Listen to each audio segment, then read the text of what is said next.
Max, hi, how are you? I'm good, Charles. How's it going? Good, doing all right. Better now, better that I get a chance to talk with you. I love it, man. Let's do it. So Fire Country already been renewed. The number one new show, not just on your network, on any network. And I think even more than that, your passion project, Yeah. something that you've been working on a while, executive producer. You've got a writing credit on the first episode. So you must be, I know you've been in the game for a while, but you must feel like this is like a career highlight for you. So how are you feeling right now? Excited, man. Honestly, just like so excited about this whole process. It's like people don't realize how long it is to get here, right? To get to the finish line. There's so many hurdles, especially in broadcast television that you have to kind of leap over. So getting here is like, I think it's starting to sink in now. Um, and the folks from the studio and the network, like they're texting after the numbers, the first episode, and like, how do you feel? And it was really like just the first and second episode, honestly. But excitement is obviously there, like that's a huge thing. But there's also this sort of, I'm like relief Mhm. was also a big one because you just don't know. And like you said, like this really is like a passion project for me, and something that is personal to my community and the town I grew up in, and a lot of my friends who do this job. And you know i I always liked it. I always thought it was a good idea, but you never know how, like, what an audience is going to think and what they're going to take to. And so there was a lot of relief after those first numbers came in. I was like, whew, okay, sweet. They like it. Yeah. Um, but it's crazy. It's crazy to it doesn't really feel real that we're the number one news show on TV. The competitive nature in me is like, well, I want to now get to be the number one show on TV. I'm like, I don't stop grinding, man. It's throughout this whole process. I don't slow down, and I won't stop until I feel like we've done everything we can. And so I'm never going to stop working. It's a challenge, and just keep learning and growing and grinding it out. Yeah. Take me back to the beginning, really, for the show with your pitch, with your Mhm. idea. I know you based it on your hometown where you're growing up, in Northern California, but how much of it did you have envisioned? Where did your idea come from? So it really kind of started. Um, it started when I was doing SEAL team a couple years ago, Mhm. and really sort of just seeing how big these first responder shows are in broadcast TV, and how much people like these stories. And and people love the story of a firefighter and what they do, and what they sort of represent for all of us, for communities. And I realized that Cal Fire had never been like depicted on television like this. And I started telling people about, who didn't really know what Cal Fire was, what they did, and explaining the department, explaining all the cool things that they have, and then also talking about the inmate firefighter program. And I realized like that was like the big thing that right away people were like, what do you mean there's inmates who fight fire? And a couple years ago, like now it's definitely more in the headlines, and people are more Mhm. aware of it, especially because California has been in this like insane, terrible drought that's getting worse. Um, when I mentioned that, I was like, oh, this is like a big thing, like coming from NorCal, like small town out in the country. It was kind of like everyday life. Like I'm used to it. It didn't seem abnormal to me. But when I realized sort of how big that sort of key hook is, I was like, oh, there's probably something really here. Um, and so that's kind of when I started developing. And then, being a first time writer, I sort of took to what I know and the people that I know who do this job, and the people I grew up with, even just who are a part of the community, and sort of started writing from my heart and from my life experience. um, and then using a lot of stuff from friends and what they've experienced on this job. So that was sort of how I began it. And then it really sort of taking shape, like revolving around this town and this idea of growing up in small town USA, quite frankly anywhere Mhm. where you have a tight knit community. The community is, they fight for each other. They they protect each other. There's a lot of drama, you know, everybody's drama is everybody's drama. And you know, for better or worse, like I go home and everybody knows my business and I know everybody's business. But there's also that familiarity, like where you know everyone, and there's that comfort in that. And so I really like the idea of keeping it contained in that, but at the same time allowing us to show the scope of what these firefighters do, and the fact that they fight fire from northern California, or from the Oregon border to the Mexico border, and just kind of continued to build out the world. I had a like 27-page, something like that, document. Like I'd never written a pitch before. You know, I had pictures of my friends in there. Like I had character breakdowns and backstories for everybody, for all these characters, and really kind of like built out the world and who the people were. And then I just had examples of, you know, what episodes could look like showing that all risk department that they are. And went to CBS. They loved the idea. I cut like a teaser that I showed them just to really let them, you know, wrap their heads around what it looks like out of like YouTube footage and all sorts of things to just show the work. And I realized too, then like when I played that for them, they were like, their eyes kind of like, oh, that's what it is. That's cool. We haven't seen that.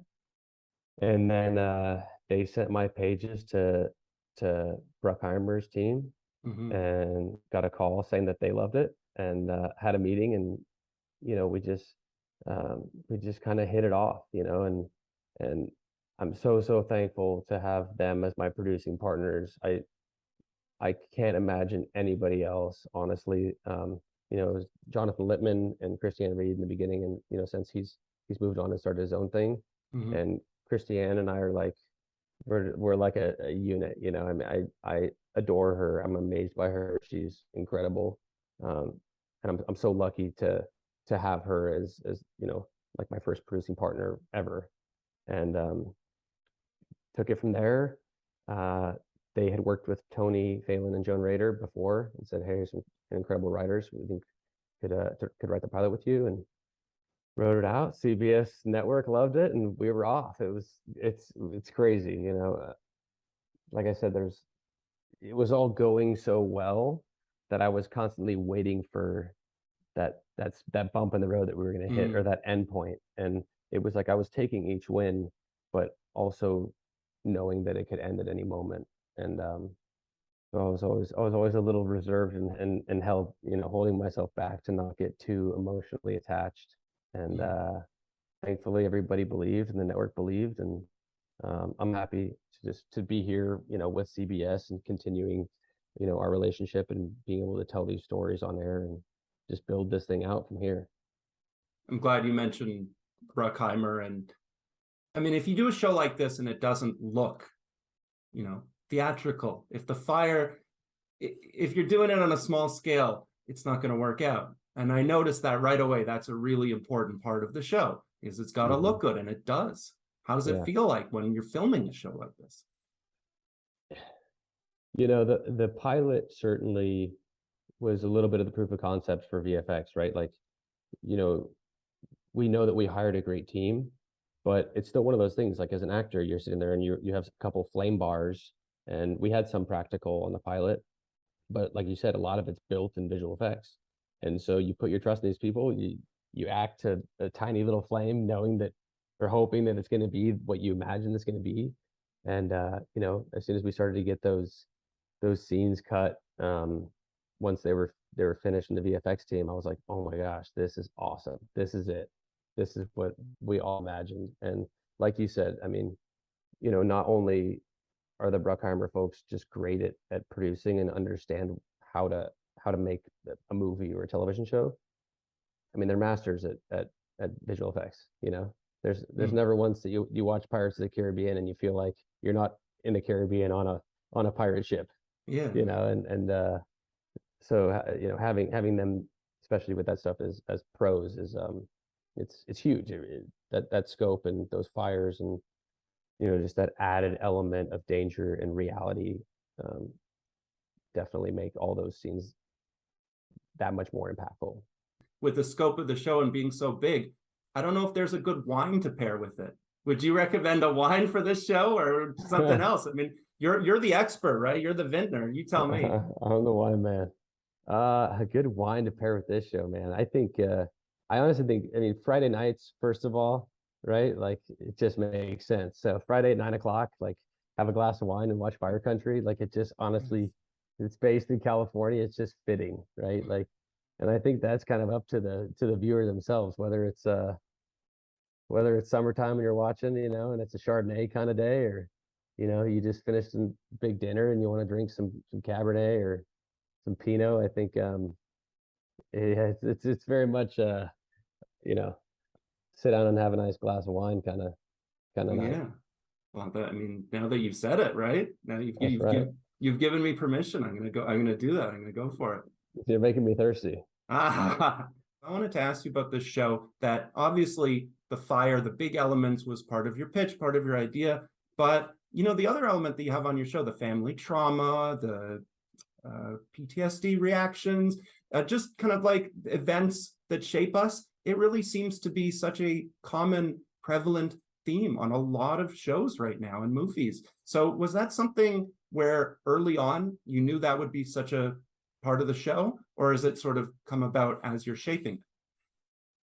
It was something that I always hoped would be a big part of the show, and it was something that I hoped all of my partners in creating this show, because that's how I sort of always imagined it.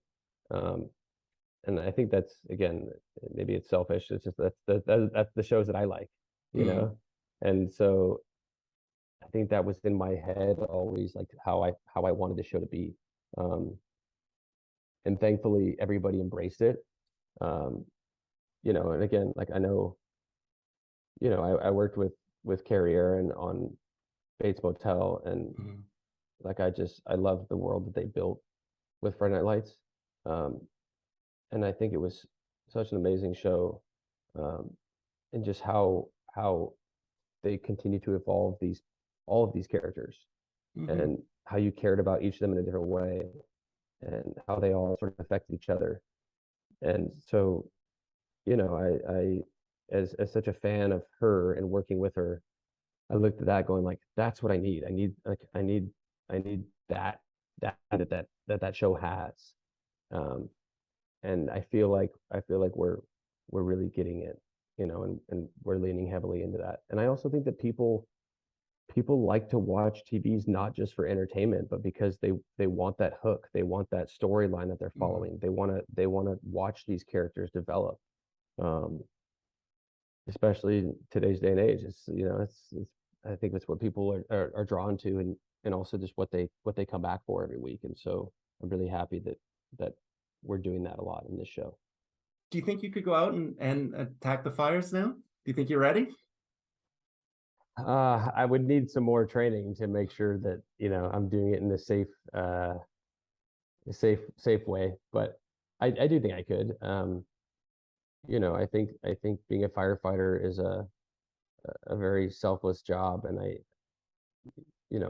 can't say that I wouldn't love the opportunity to be able to give back to my community, and give back to people in general. And I think this is a very heroic and honorable way of doing that. And so, yeah, I mean, if I had the time and I wasn't going into work every day and could, have a pager and be able to go to a call, I'd surely, sign up for a local volunteer fire department. But unfortunately, I just have way too much going on right now to be able to commit to that in a fair way. But okay, let me swing it around a bit. You noticed that I had the orange. Another thing for orange, not just the fires, but Halloween. You got plans this year? The boys, the kids, have them dressing up? Give me your Halloween plans. So I don't think we've found the location. We're gonna go do our trick-or-treating yet in our new spot, but the boys we're very excited this year to dress up as a couple of characters from Mario Kart. So Hey. I have a Bowser and I have a Donkey Kong. Oh yeah, the strong players. Yeah, that's the one. Those are the ones who I'd probably pick too. I know. I'm surprised they didn't just go for the Mario and Luigi, but we'll see. I have to talk to the wife, and maybe she can be Princess Peach and I'll go as Toad or something. Yeah, you could do the whole family for sure. Hey, no, I saw some of your pictures too, dressing up. It's a big tradition for you, I think. It's fun. You know what? When you have kids, um, you can't forget how magical those moments are, right? All these Mhm. holidays, and just sort of what that uh, what that is like being a child, and really just embracing that and letting them have those experiences and that joy, right? Like the joy on a kid's face is hard to replace. So I got to ask you lastly too, how has that changed for you? I mean, being a parent, obviously, what you're doing. Have you had a chance to show them your stuff yet? Yeah, I lean away from my older movies. They're for some reason not entertained by yet. They're not quite old enough. No. Um, Soon I'm sure they'll want to dive into the pacifier, but right Yes. now, and I stayed away from SEAL Team just because they're pretty sensitive about seeing dad in dangerous situations like that. The fire, for some reason, they're a little more okay with. Hmm. So that they've watched me sit there, watch cuts, watch edits, and go through some of the editing process. And they actually watched the first episode. They haven't seen the second one. Um, and they're funny guys, man. They're in the backyard with a little toy steel chainsaw, and they're reenacting a lot of the scenes. Like my wife videoed them the other day out in Oh. the backyard, and they didn't know she was watching. And my my 6-year-old was yelling, "Water drop!" And they were both diving on the ground, and like they're like reenacting the whole thing. So I'm like, oh boy, two more actors in the family. I don't know. I hear the kids are the best critics too, because if they're entertained by something or not, they will let you know right away. They won't Yeah, sugarcoat it for you. they don't sugarcoat anything. It's all honesty at that age, unless they're hiding candy, they're sneaking. But besides Uh, that, you know, you know where you stand. I can't wait to hear how you ease them in or ease them back into your work, maybe at a certain age or whatever. Like, does it For even hit sure. them that like that's you, that you're on TV, you're in the movies, that you're in the biz? It doesn't mean anything to them. It's just like I'm on TV, but that's it, which is kind of great. It's how it should be. They look at Yeah. it and they're like, "Oh, that's what you do for work." Um, uh, so you know, I bring him to set every once in a while. I brought my 6-year-old to set recently on Fire Country, and you know, he sat there in the tent watching, and at the end he said, "So is that what you do every day? You just do the same thing over and over and over again?" As we're getting different shots. And I'm like, "Yeah, I mean, basically yes, but it's more complicated than that." And after he sits there for about 15 minutes of watching one scene filmed, he's off to craft service to go get some donuts. I wanted to say how cool it has been to hear from you. I appreciate your passion, your drive, your honesty, just how invested you are in what you're doing. You don't have the pretense of an actor. Not that actors are pretentious, but just, ones that are sort of above it or outside of it. You Yeah. feel like you're really driven by it, and I so appreciate that. I'm just a normal guy, man. At the end of the day, that's it. I'm a normal guy who likes going outside and getting on the tractor and being with my family and doing my stuff. I've been a small town guy my whole life, and Yeah. this is the job I do. I love it. I love entertaining people. I love the creative process. But yeah, at the end of the day, yeah, it's my job, and it might be great, and it might put me out there, in the spotlight doing these things. But I don't let it change or define who I am for sure. Yeah. But it's fun. It's been fun, and I'm going to continue to do it as long as I'm having fun. A That's for normal sure. guy who just happened to envision and create the #1 new show on television. Exactly, man. Exactly. I got a horseshoe lying around here somewhere. I can see that you put in the work, and that's the important thing. The show looks good, it feels good, it's a good show to watch, to enjoy. Now I can have a glass of wine with it. So excited to see what's coming up this season. And I just wanted to say thank you. Thank you so much, man. I appreciate your time. I appreciate you meeting with me and getting to chat here. A lot of fun. So thank you, and you enjoy your Halloween. All right. Yes, I will. All Take right, care. brother.